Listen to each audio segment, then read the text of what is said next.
Okay, आज हम देखेंगे वेट वर्सेस मास।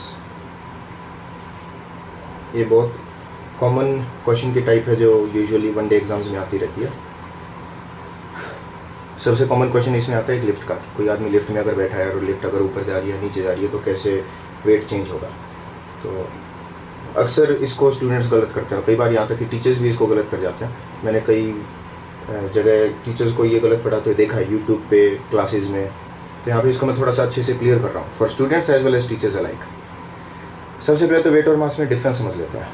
जैसे अगर आपने कभी ये इक्वेशन देखी हुआ है फिजिकल टू एम में, तो एफ है फोर्स जिसको हम न्यूटन में मेजर करेंगे, एम मास हिंदी में से बोलते हैं द्रव्यमान, इसको किलोग्राम में मेजर करेंगे, और ए एक्सेलरेशन हिंदी में से बोलते हैं त्वरण, और इसको मीटर पर सेकंड स्क्वायर में। तो यहाँ मैं इसकी यूनिट्स लिख देता हूँ, ये न्यूटन, ये केजी और ये मीटर पर सेकंड स्क्वायर। अब ये एक्सेलरेशन किसी भी तरह के फोर्स से पैदा हो सकती है। अगर ये फोर्स है इलेक्ट्रिसिटी का तो acceleration due to electrostatic forces, ये फोर्स है मैग्नेटिज्म का, acceleration due to magnetism. Force अगर फ्रिक्शन का है तो acceleration due to friction. Similarly force अगर ग्रेविटी का होगा तो यहाँ पे मैं लिख रहा हूँ the force due to gravity. ये अब इस इक्वेशन की स्पेशल केस है। m mass of the object और a is the acceleration due to gravity. तो यहाँ पे यही a g कहलाएगा और यही f force due to gravity कहलाएगा। यूजुअली यही equation w is equal to mg है। अब यहाँ पे वेट और मास में आपको डिफरेंस क्लियर होगा। मास जिसे आप kg में नापते हैं, वेट इज़ अ फोर्स और उसको आप न्यूटन में नापेंगे। तो मान लीजिए कोई आदमी है जिसका मास है 60 किलोग्राम और मान लीजिए ग्रेविटी लग रही है 10 मीटर पर सेकंड स्क्वायर, अप्रोक्सीमेटली अर्थ के ऊपर ग्रेविटी यही है। तो उस आदमी का जो वेट होगा वो होगा 600 न्यूटन। अब सपोज आप मून पर चले गए तो ये था काम अर्थ पे, लेकिन अगर आप मून पे चले गए तो आदमी का मास वही 60 किलोग्राम और ग्रेविटी चांद पे अर्थ की ग्रेविटी से 6 गुना कम, तो अप्रॉक्सीमेटली 1.62 ये मून पे ग्रेविटी है, हम उसको 10/6 लिख रहे हैं। तो जो वेट होगा वो इन दोनों का प्रोडक्ट होगा, which turns out to be 60 newton. So this is on the moon. तो धरती पे और चांद पे दोनों पे मास सेम है, लेकिन ग्रेविटी डिफरेंट है, इसलिए जो वेट है वो दोनों का डिफरेंट है। वेट आपको दोनों का प्रोडक्ट करके लेना है। अब सवाल ये आता है कि जो हम वेट मशीन पे खड़े होते हैं वो वेट बताती है कि मास। तो एक सिंपल सा एग्जांपल लेते हैं। मान लीजिए एक वेट मशीन है और वेट मशीन के जो अरेंजमेंट है उसके अंदर कहीं स्प्रिंग्स, लीवर्स, दुनिया भर का मैकेनिकल अरेंजमेंट होता है, और उसके एंड में ये सुई जो आपको उसका वेट बताएगी। तो यहाँ से 0, यहाँ 10, 20, 30 इस तरह से उसमें वैल्यूज़ लिखी होती हैं। सपोज वो वैल्यूज़ किलोग्राम में लिखी हैं। अब आपने 5 किलोग्राम टमाटर रख लिए, ये आपके पास पॉलीथीन है उसके अंदर टमाटर हैं और ये है 5 kg, और ये टमाटर आपने इसके ऊपर रख दिए। तो ये टमाटर इसके ऊपर फोर्स लगाएंगे, जो फोर्स नीचे की तरफ होगा, और फोर्स कितना होगा, that will be the force due to gravity, और वो mg होगा। तो फिलहाल ये टमाटर स्प्रिंग पे जो फोर्स लगाएंगे, फोर्स ड्यू टू ग्रेविटी, जो कि वेट होगा टमाटर का, वो होगा 5 किलो के टमाटर, 10 की ग्रेविटी, 50 न्यूटन का वेट। अब 50 न्यूटन के फोर्स के साथ ये स्प्रिंग पिचकेगा, अंदर फिर मशीनरी मैकेनिज्म जो भी काम होगा, और ये सुई उछल के यहाँ से आगे जहाँ भी जाएगी वहाँ पर 5 किलोग्राम लिख दिया जाएगा। अब मैन्युफैक्चरर को ये पता है कि ये 5 kg नहीं है, ये 50 न्यूटन है, लेकिन आम आदमी को न्यूटन समझ में नहीं आएगा। So they simply eliminate that zero हर जगह से और वो 5 kg लिख देते हैं। अब आपको दिखेगा वो 5 kg के रूप में, लेकिन एक्चुअली इंटरनल मशीनरी में 50 न्यूटन चल रहा है। तो एक ज़ीरो को हटा के बस वो एक लिखने का पैटर्न है। अब सपोज उसी मशीन को, same to same weight machine को हम चांद के ऊपर ले गए, और वही वेट मशीन, वही सुइयाँ, और आपने वही 5 किलोग्राम टमाटर उसके ऊपर रख दिए। अब ये वेट मशीन चांद के ऊपर जो फोर्स लगाएगी वो धरती के फोर्स से 6 गुना कम होगा। तो धरती पे 50 न्यूटन लगा रही थी, चांद पे 50/6 न्यूटन लगाएगी। तो ये फोर्स 6 गुना कम हो गया। तो ये सुई यहाँ से 5 तक पूरा जंप नहीं करेगी, ये 6 गुना कम जाएगी। तो आदमी को लगेगा ये किलोग्राम कम हो गया, लेकिन एक्चुअली किलोग्राम सेम था, वो सिर्फ फोर्स डिफरेंट था। मतलब उसी वेट मशीन को आप अगर चांद पे ले जाकर यूज़ करेंगे तो आंसर गलत देगा, रीडिंग डिफरेंट है। तो एक्चुअली वेट मशीन वेट बताती है, मास नहीं बताती, लेकिन उसको हम मास के तौर पर सिर्फ रिप्रेजेंट करते हैं ताकि आम आदमी समझ में आम आदमी को ईजिली समझ में आ सके। मान लीजिए कोई गरीब किसान है, वो अपनी कपास तोलना चाहता है, और जैसे उसने कपास टांगी अपने वेट मशीन पे या स्प्रिंग बैलेंस पे, तो वहाँ पे उसके रीडिंग आ गई 600 न्यूटन, वो कंफ्यूज हो जाएगा। तो उसको हम सिर्फ 60 किलोग्राम लिख के छोड़ देते हैं ताकि आम आदमी के समझ में आ सके। लेकिन एक्चुअली वेट मशीन अलग अलग जगह पे अलग अलग वैल्यू देगी अगर ग्रेविटी चेंज हो जाए तो इक्वेटर से आप पोल पे चले गए तो वही की वही वेट मशीन आपको स्लाइटली डिफरेंट आंसर देगी, तो एरर आ सकता है। हालांकि अगर आप ये चीज़ यूज़ करते हैं तराजू जिसमें स्प्रिंग्स वगैरह कुछ नहीं है, तो वहाँ पे आप मेजर नहीं करते हैं, वहाँ पे आप कंपेयर करते हैं। तो इधर आपने 5 किलो टमाटर रख दिए, वहाँ पे 5 किलो के बाट रख दिए और ये दोनों को बैलेंस कर लिया। लेकिन वहीं अगर आप चांद पे चले जाओ तो ये 5 किलो का 5 किलो ही रहेगा। फोर्स बेशक उसका कम हो जाएगा लेकिन वो बाट भी तो हल्का हो जाएगा। तो कंपैरिजन में गलती नहीं हो सकती, मेजरमेंट में गलती हो सकती है। So that's one basic difference. Okay, अब अगला इसमें पार्ट है लिफ्ट केसेस। तो अगर कोई मान लीजिए आदमी लिफ्ट में बैठा है तो तो किस तरह से वेट कम ज़्यादा होगा। ये ग्राउंड, फिर से एक ऊंची बिल्डिंग। ओके, अब कोई लिफ्ट बिल्डिंग पे ऊपर की तरफ जा रही है, कोई नीचे की तरफ आ रही है। अपने पूरे लाइफ टाइम में लिफ्ट बेसिकली 3 तरह के फेस में से गुजरती है। कोई लिफ्ट पहले ऊपर की तरफ जा रही है, ऊपर गई, ऊपर जाके रुक गई, या फिर कोई लिफ्ट ऊपर से नीचे आ रही है और नीचे आके रुक गई। बेसिकली 3 तरह के फेस होते हैं लिफ्ट में। या तो लिफ्ट में एक्सेलरेशन ऊपर की तरफ है, या एक्सेलरेशन नीचे की तरफ है, या एक्सेलरेशन लिफ्ट में नहीं है। अब इन्हीं 3 फेस को मैं एक्चुअली 6 फेस में तोड़ सकता हूँ। Face number 1, number 2, number 3, 4, 5, 6। Face 1, जब लिफ्ट स्पीड को धीरे धीरे बढ़ाती है, तो मैं यहाँ पे लिफ्ट की स्पीड लिख देता हूँ। So this colour is the speed. यहाँ पे 0, 1, 2, 3, 4, 5 लिफ्ट की स्पीड बढ़ी। सेकेंड फेस लिफ्ट का जब वो अपनी स्पीड को मेंटेन करती है, तो यहाँ पे स्पीड 5, 5, 5, 5, 5 मेंटेन किया। और लिफ्ट का थर्ड फेस जब वो स्पीड को कम करके रुकना चाहेगी, तो फिर से 4, 3, 2, 1, 0। तो पहले पिकअप हुआ, फिर कांस्टेंट स्पीड, फिर ब्रेक लगे। ठीक उसी तरह से जब लिफ्ट ऊपर से नीचे आएगी तो 3 और फेस होंगे। सबसे पहले लिफ्ट ऊपर से अपनी स्पीड को स्टार्ट करेगी 0 से। लिफ्ट रुकी हुई है, लोग बैठे, दरवाज़ा बंद, नीचे आना शुरू। 1, 2, 3, 4, 5, लेकिन हमेशा पिकअप नहीं लेगी। एक पॉइंट के बाद स्पीड बढ़नी बंद और कांस्टेंट स्पीड मेंटेन। फिर वो स्पीड 5 की 5 मेंटेन करके लिफ्ट नीचे आ रही है। अज्यूम कीजिए सारी की सारी वैल्यूज ऐसा यूनिट्स में है। बार बार यूनिट्स में लिख नहीं रहा, हालांकि बिना यूनिट्स के इन चीज़ों का नंबर्स का कोई मीनिंग नहीं है।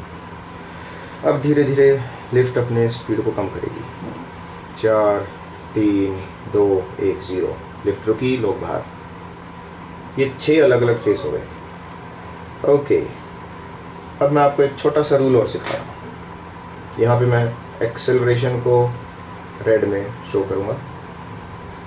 अगर कभी भी एक्सेलरेशन की डायरेक्शन और वेलोसिटी की डायरेक्शन सेम हो, तो ऐसे में हमेशा पिकअप होता है। ये रूल है। अगर कभी भी एक्सेलरेशन की डायरेक्शन और वेलोसिटी की डायरेक्शन ऑपोजिट हो, ऐसे में हमेशा स्पीड कम होती है, ऑब्जेक्ट की स्पीड में ब्रेक लगते हैं।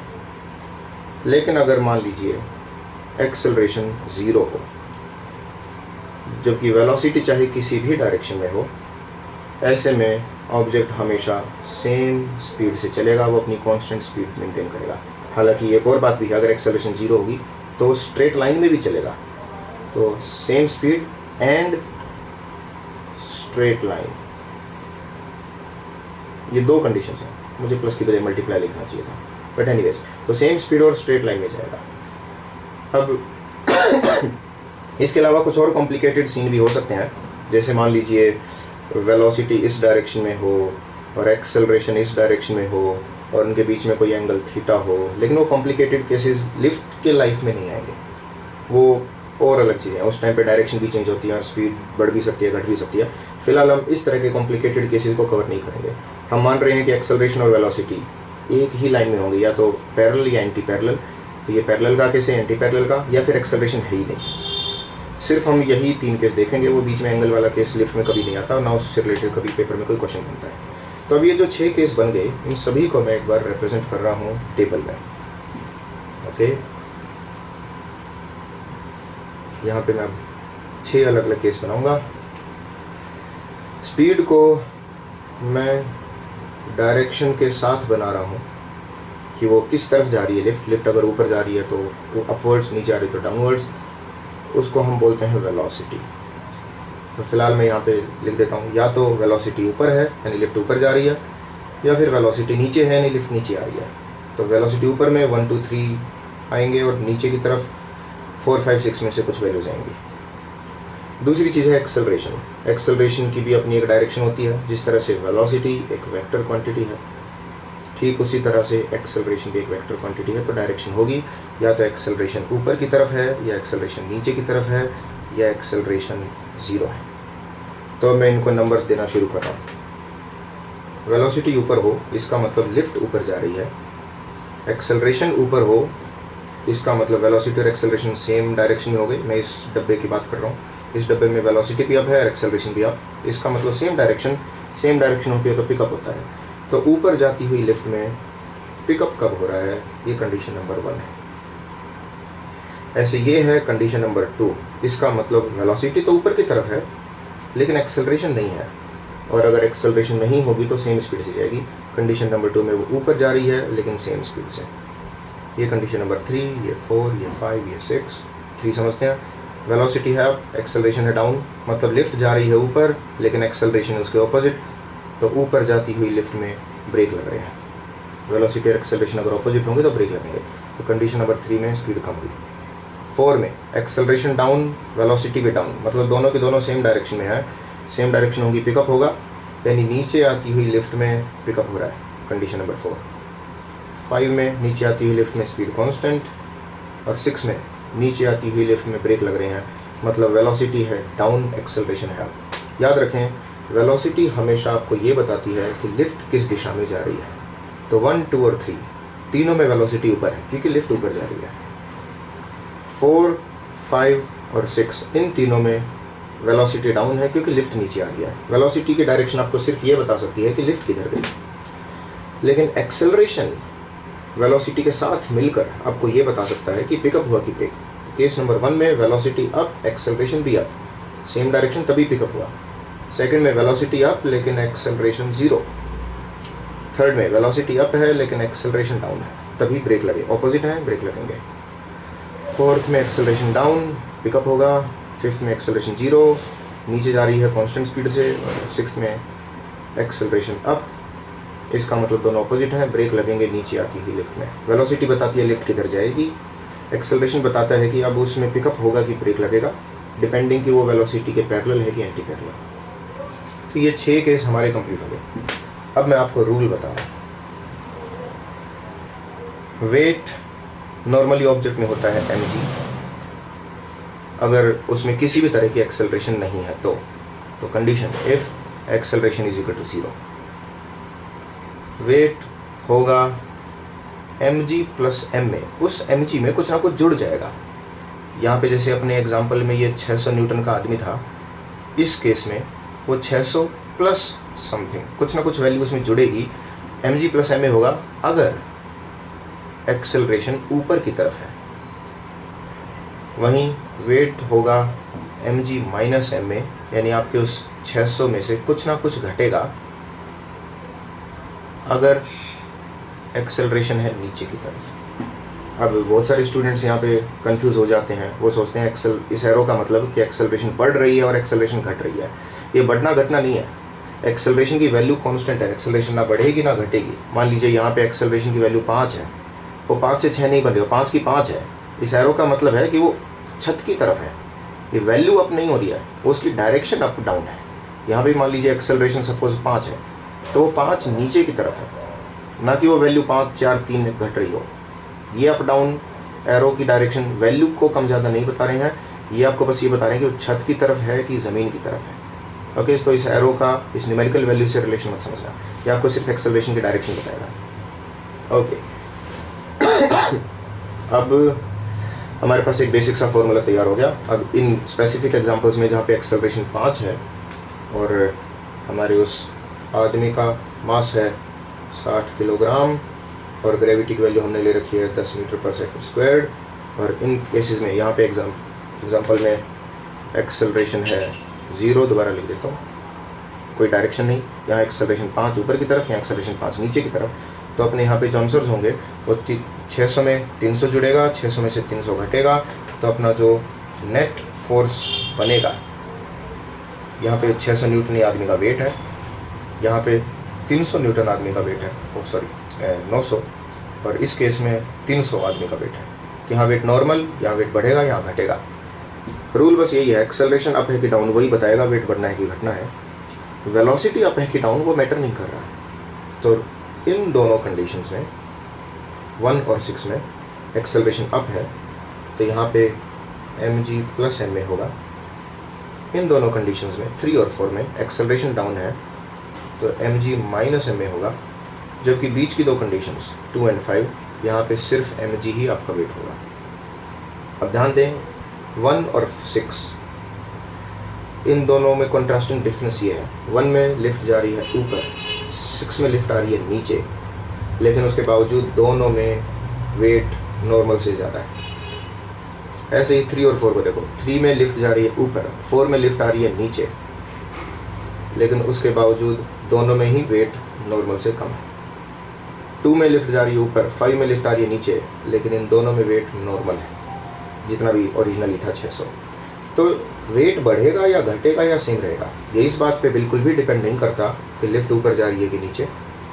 ये सिर्फ इस बात पे डिपेंड करता है कि एक्सेलरेशन ऊपर है कि नीचे। मैंने कुछ क्वेश्चंस ऐसे भी देखे हैं जहाँ एसएससी ने गलत फ्रेम कर रखा है। क्वेश्चन दिया हुआ है कि एक आदमी लिफ्ट में बैठा है तो बताओ आदमी का वेट कब बढ़ेगा। ऑप्शंस कुछ इस तरह से हैं कि जब लिफ्ट ऊपर जाएगी या जब लिफ्ट नीचे आएगी, और 2 और एरी गरी बेकार सी ऑप्शंस, लेकिन कहीं भी एक्सेलरेशन का जिक्र नहीं कर रखा। ऐसे में चारों ही ऑप्शंस गलत हैं। उन्होंने कहीं भी ये नहीं बताया कि एक्सेलरेशन अप है कि डाउन, उन्होंने बस ये बोला है कि लिफ्ट ऊपर जा रही है कि नीचे। अब नंबर 1 में लिफ्ट ऊपर जा रही है और वेट बढ़ रहा है, नंबर 2 में भी लिफ्ट ऊपर जा रही है लेकिन वेट नॉर्मल है, 3 में भी लिफ्ट ऊपर जा रही है और वेट घट रहा है। ऐसे ही 4 में भी नीचे, 5 में भी नीचे, 6 में भी नीचे, लेकिन एक में वेट होगा कम, एक में होगा नॉर्मल, एक में होगा ज़्यादा। तो लिफ्ट का ऊपर या नीचे जाना वेट को डिसाइड नहीं करता, एक्सेलरेशन का ऊपर नीचे होना वेट को डिसाइड करता है। शॉर्ट में रट्टा मारने के लिए, जब लिफ्ट होगी टॉप फ्लोर पे या ऊपर की तरफ 3 और 4 तो वेट कम होगा, जब लिफ्ट होगी ग्राउंड फ्लोर पे तो वेट ज़्यादा होगा 1 और 6 में, जब लिफ्ट होगी बीच में तो वेट नॉर्मल होगा। तब क्वेश्चन ऐसे आ जाए कि एक लिफ्ट नीचे से स्टार्ट होती है तो हम बोलेंगे वेट बढ़ेगा, और बोल रहा है लिफ्ट ऊपर की तरफ जा रही है लेकिन ब्रेक मार रही है, रुकने वाली है, नंबर 3 की बात कर रहा है तो हम बोलेंगे वेट घट जाएगा। ऐसे ही अगर लिफ्ट ऊपर से स्टार्ट हो रही है तो वेट कम होगा, और नीचे आती हुई रुकना चाह रही है तो वेट बढ़ेगा, जबकि रास्ते में वेट कांस्टेंट होगा। अगर कांस्टेंट स्पीड है तो वेट नॉर्मल ही आ जाएगा, चाहे लिफ्ट ऊपर जा रही हो चाहे नीचे आ रही हो। ये है कंसेप्ट। अब बात करते हैं अगर क्वेश्चन पेपर में आ गया तो उससे डील कैसे करें। तो ये फ्लो याद रखेंगे। आपके सामने आ गया कोई क्वेश्चन, 2 बातें हो सकती हैं। या तो उन्होंने पूछा है जो भी आदमी लिफ्ट में बैठा है उसके मास में चेंज कैसा हुआ, या फिर उसने पूछा है कि जो भी आदमी लिफ्ट में बैठा है उसके वेट में चेंज कैसा हुआ, तो बढ़ा कि घटा। तो सबसे पहले क्वेश्चन लिफ्ट का देखते ही पूरी राम कहानी पढ़ने की बजाय सीधा लास्ट स्टेटमेंट पे आओ। ये देखो कि उसने मास पूछा है कि वेट पूछा है, बीच की पढ़ने की ज़रूरत ही नहीं है। सीधा पहले ये देखो पूछा क्या है। अगर उसने मास में चेंज पूछा है, बाहर में गया क्वेश्चन, नो चेंज, चेंज होगा ही नहीं, चाहे बीच में कुछ भी दिया हो। लेकिन अगर वेट में चेंज पूछा है तो फिर से 2 बातें हो सकती हैं। अब क्वेश्चन के बीच में सरसरी निगाहों से कुछ ढूंढो। अगर एक्सेलरेशन दी हो तो कुछ ना कुछ हो सकता है, एक्सेलरेशन अगर नहीं दी हो तो फिर से क्वेश्चन गया भाड़ में, नो चेंज। यहाँ पर वैसे नहीं बोलेगा कि एक्सेलरेशन 0 है, ये प्रॉपर स्टेटमेंट्स वो यूज़ नहीं करते। वो बोलते हैं कि लिफ्ट ऊपर जा रही है कांस्टेंट स्पीड से, या बोलेगा लिफ्ट नीचे आ रही है कांस्टेंट स्पीड से। अब कांस्टेंट स्पीड अगर आ गया तो चाहे लिफ्ट ऊपर गई हो चाहे नीचे गई हो, we don't care, no change weight में। तो वेट भी यहाँ पे आदमी का मास 60 था तो 60 ही रहेगा, यहाँ आदमी का वेट 600 था तो 600 का 600 ही रहेगा। लेकिन अगर एक्सेलरेशन दी है, फिर से दो बातें हो सकती हैं। या तो एक्सेलरेशन ऊपर की तरफ है, छत की तरफ, या एक्सेलरेशन नीचे की तरफ है, ज़मीन की तरफ। अगर एक्सेलरेशन ऊपर है तो वेट बढ़ेगा, और अगर एक्सेलरेशन नीचे है तो वेट घटेगा। एक्सेलरेशन अप, वेट होगा अप। एक्सेलरेशन डाउन, वेट होगा डाउन।